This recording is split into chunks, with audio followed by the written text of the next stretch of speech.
In today's video, I'm going to teach you how to set a GIF as your Gmail profile picture. You might think that having a static image for your profile is fine, but why settle for ordinary when you can add a touch of personal creativity with a moving image? It's a fun way to show off a bit of your personality. Let's dive into the process. First, you'll need to choose a GIF that you want to use.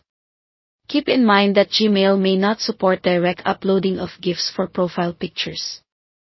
So, the original GIF you select will have to be converted into a static image, such as a JPEG or a PNG. Choose a GIF that represents your personality or something you think would be intriguing as your picture. If you don't already have one, there are plenty of sites online where you can find the perfect GIF for you. The next step is to convert your chosen GIF into a static image. There are various tools available online that can help you achieve this.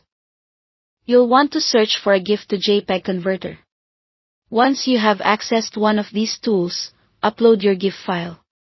Typically, you'll have an option to select a specific frame from the GIF to use. Choose the frame that best represents the GIF or one that you like the most. Once you've selected it, proceed to download this frame as either a JPEG or PNG file.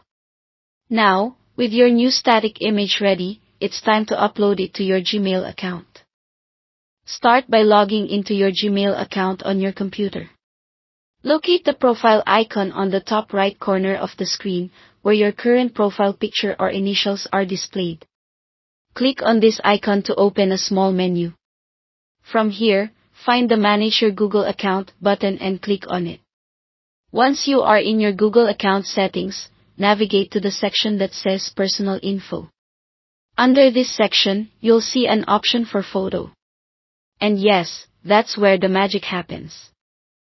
Click on your current profile picture. This action will bring a prompt that allows you to upload a new image. Next, select the option to upload a photo from your computer. Look for the static image file you previously downloaded, and select it. After the upload is complete, you'll have the option to crop or adjust the image to fit the profile picture frame perfectly. Lastly, be sure to save your changes. Once saved, your new profile picture should appear. However, remember that while it began as a GIF, it will display as a static image due to Gmail's format requirements. This entire process might take a bit of time, but it's an easy way to make your Gmail profile a little more you. Thanks for watching, and enjoy your new profile picture.